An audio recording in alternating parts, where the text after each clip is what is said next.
Bien sûr, vous comprenez très bien ce que je veux dire. Et je me disais, ce sera une excellente excuse. Je savais combien coûterait ce voyage. Un peu plus de 500 $, et je n'avais pas cet argent-là.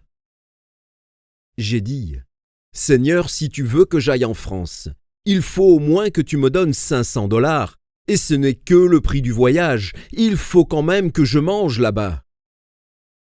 Parfois, j'aime bien manger. De temps en temps, c'est nécessaire. 2 ou 3 fois par semaine tout de même. Ce soir-là, j'étais assis dans une grande réunion d'évangélisation, et l'évangéliste qui conduisait cette réunion m'a fait une grande surprise. J'étais assis dans l'auditoire comme tous les autres, et il a dit ceci. « Avant que je prêche, il faut que je vous dise quelque chose. Très tôt ce matin, j'étais dans la prière, et le Seigneur m'a parlé. Mes frères, dit-il, je veux que vous fassiez une collecte de 500 $ pour la donner à M. Butler. J'ai l'impression que je suis devenu blême. J'étais là assis, cela m'a frappé comme une boule de feu.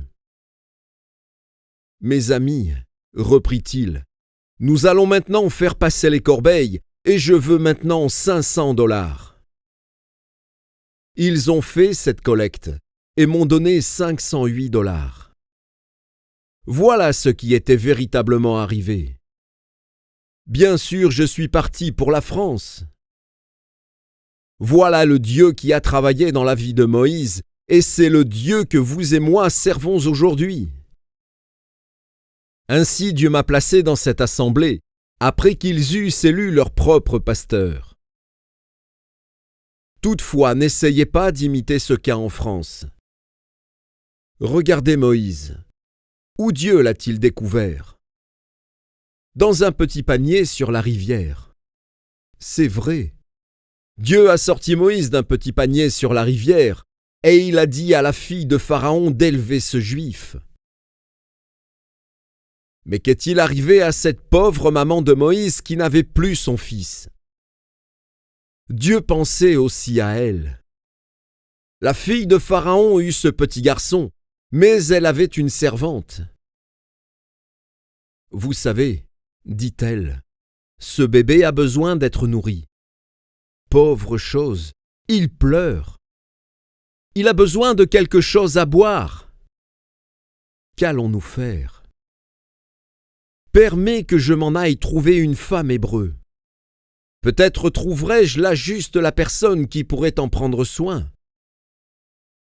Quelle bonne idée! Et la sœur de Moïse alla chercher sa mère.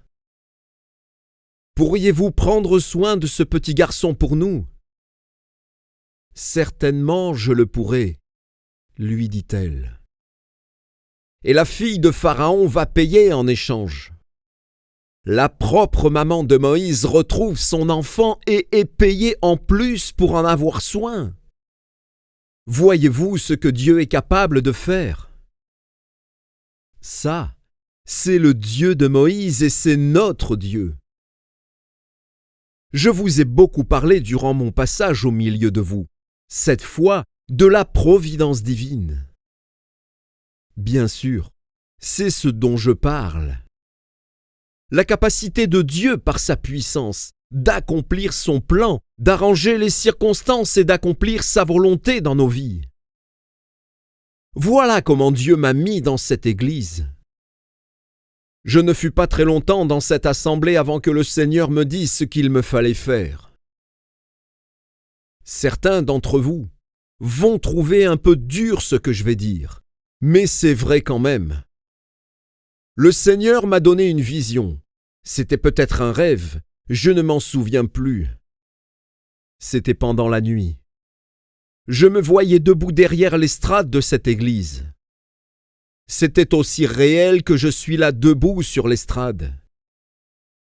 J'ai vu des jeunes gens entrer dans l'église. Ils étaient revêtus d'une façon très particulière. Je ne peux plus vous décrire d'une façon très exacte les vêtements qu'ils avaient, mais voici l'idée générale.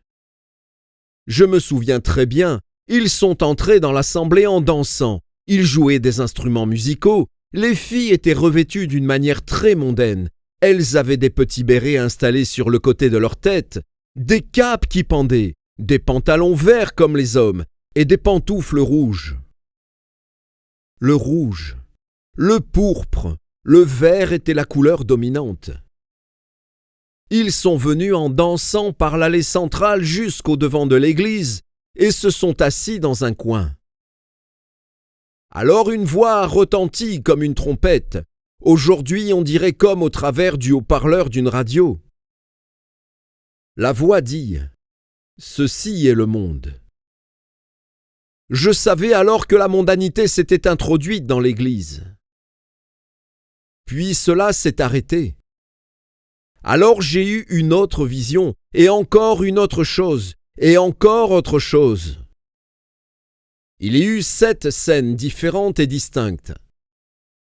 Certaines de ces scènes, je les ai maintenant oubliées, mais d'autres, je m'en souviens encore très bien. Dieu ainsi m'a décrit parfaitement l'état de l'Église. Puis est arrivée la dernière scène. Je me voyais encore debout derrière l'estrade. Dans ma main, je tenais des coins, et ces coins avaient sur eux du sang. Je savais que ces coins, c'était Satan qui voulait diviser l'Église, et que j'étais dans cette Église pour sortir ces coins. Je regardais ces coins, et je regardais l'auditoire. Il n'y avait personne dans l'Église. Tout était propre.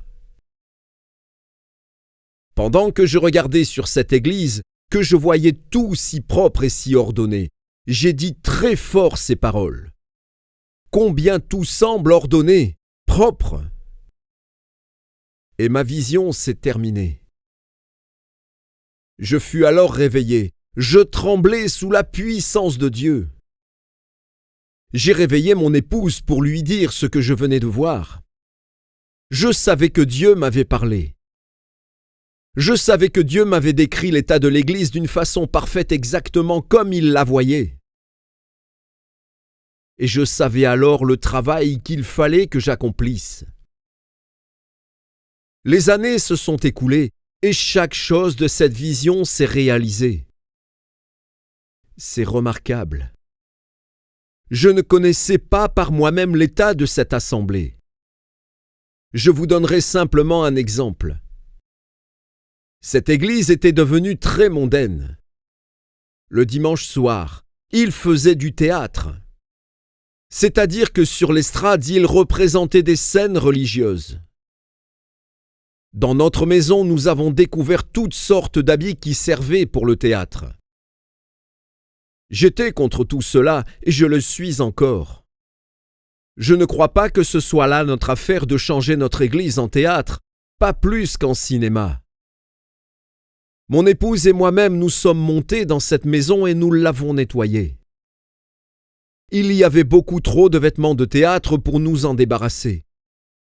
Nous avons tout mis sur le trottoir en bas.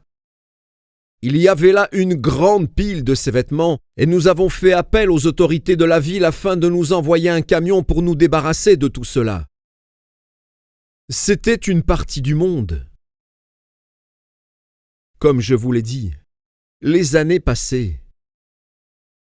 Le jour est venu où nous avons voulu refaire la salle. Il fallait de nouvelles lampes, tout repeindre et nous avons travaillé dur. Finalement, le travail était presque achevé. Il y avait autrefois dans la salle un grand tapis rouge. Un soir, une des sœurs dit « Voici la seule chose que nous n'avons pas fait dans l'assemblée.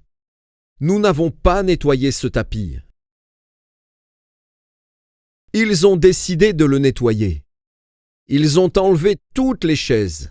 Les dames se sont préparées avec leur équipement. Et ce soir-là, elles ont été sur leurs genoux pour nettoyer le tapis. Le matin, ce tapis était d'un beau rouge. Tout était tellement bien rangé qu'on pouvait sentir la propreté en ce lieu. Vers 10 heures, je suis descendu dans la salle, je me suis tenu debout derrière l'estrade et j'ai regardé le tapis, les jolis meubles, les murs qui venaient d'être faits, les lumières transformées. Là, je me tenais tout seul et j'ai dit ces paroles. Combien tout est propre! Faites-vous le rapport. La dernière parole de ma vision avait été « Combien tout est propre et ordonné !» Mais j'avais oublié ces paroles de la vision. Cependant, je les ai répétées en moi-même et plus fort. Combien tout était propre! Alors je me suis rappelé. Oh, me suis-je dit, voilà ce que j'ai dit à la fin de ma vision. Et je savais que ce jour serait la fin de mon ministère. J'ai repris. C'est la fin de ton ministère dans cette église. C'est maintenant le temps pour toi de t'en aller. Mais où vas-tu aller? Je ne savais pas où j'irais maintenant. Cela est venu pour moi comme une surprise. Je n'avais jamais pensé à partir. Lorsque j'étais là debout, me demandant où j'irais, j'ai entendu le facteur, laissant tomber des lettres dans la boîte. Je suis sorti pour voir ce que c'était. Il y avait là dans ce courrier une lettre étrange, une lettre d'un institut biblique. Dans cette lettre y était noté « Cher frère Butler, il y a dans les membres du corps enseignant une place de libre. Après beaucoup de prières, nous sentons que vous devez venir vous joindre à nous. S'il vous plaît, veuillez nous faire savoir le plus vite possible si vous pouvez enseigner dans notre école. » La date de commencement était à quelques semaines de là, et je savais dans mon cœur que c'était cela. Je suis monté en haut pour voir mon épouse. Je lui ai dit « Nous partons. »« Nous partons » me dit-elle. « Tu veux dire que tu résilies le contrat de pastorat dans cette église ?»« Oui, je résilie. »« Mais où supposes-tu aller maintenant? Qui est-ce qui t'a mis cela dans la tête? » Lis cette lettre-là. Voilà 21 années que je suis dans cette école. Voyez-vous la providence de Dieu? Dieu ne travaille pas simplement pour l'un ou pour l'autre, mais Dieu exerce la puissance de sa providence pour tous, dans notre marche, dans notre vie chrétienne. Dans le cas d'Israël, Dieu a vu l'état de son peuple. Et dans sa providence remarquable, il a choisi quelqu'un pour cela, sur la terre. Il a trouvé celui dont il avait besoin, celui qu'il voulait dans un panier, sur l'eau. Et au temps voulu, Dieu a mis sa main sur lui et lui a dit « Viens, et je t'enverrai. » Lisons dans le livre de l'Exode, au chapitre 2, les versets 11 à 15. Ces versets nous disent « En ce temps-là, Moïse, devenu grand, se rendit vers ses frères et fut témoin de leurs pénibles travaux. Il vit un Égyptien qui frappait un Hébreu d'entre ses frères. Il regarda de côté et d'autre, et, voyant qu'il n'y avait personne, il tua l'Égyptien et le cacha dans le sable. Il sortit le jour suivant, et voici, 2 Hébreux se querellaient. Il dit à celui qui avait tort, « Pourquoi frappes-tu ton prochain ?» Et cet homme répondit, « Qui t'a établi chef et juge sur nous? Penses-tu me tuer comme tu as tué l'Égyptien ?» Moïse eut peur et dit, « Certainement la chose est connue. » Pharaon apprit ce qui s'était passé et il cherchait à faire mourir Moïse. Mais Moïse s'enfuit de devant Pharaon et il se retira dans le pays de Madian où il s'arrêta près d'un puits. Nous lirons aussi dans le livre des Actes des Apôtres, au chapitre 7, le verset 25. Il pensait que ses frères comprendraient que Dieu leur accordait la délivrance par sa main. Mais ils ne comprirent pas. Ici, nous avons une situation très intéressante. Il faut que nous nous souvenions que Moïse avait sur son cœur l'appel de Dieu. Il savait que Dieu voulait qu'il délivre le peuple d'Israël. Dans notre récit, Moïse voit un Égyptien battre un Hébreu et il voulait maintenant réaliser son appel, délivrer les Israélites de la main des Égyptiens. En résultat, Moïse a commis une grande erreur. Le fait a été connu, Pharaon a appris ce qui s'était passé et il cherchait la vie de Moïse. Moïse a dû fuir dans un autre pays afin de se trouver en sûreté. Que s'est-il passé? Moïse voulait délivrer le peuple d'Israël selon le ministère, l'appel de Dieu, mais il a commis une grande erreur. Il a essayé d'accomplir le plan de Dieu sans Dieu. C'est une erreur qui est très fréquemment commise. Les hommes veulent travailler pour le Seigneur, mais parfois cela ne leur vient pas à la pensée qu'ils ont besoin de Dieu pour accomplir son plan. Moïse a essayé de répondre à son appel par le zèle de la chair. Il n'éprouvait pas le besoin du secours de Dieu. Il a eu confiance dans sa propre capacité. Le résultat fut une misérable défaite. En voici la raison.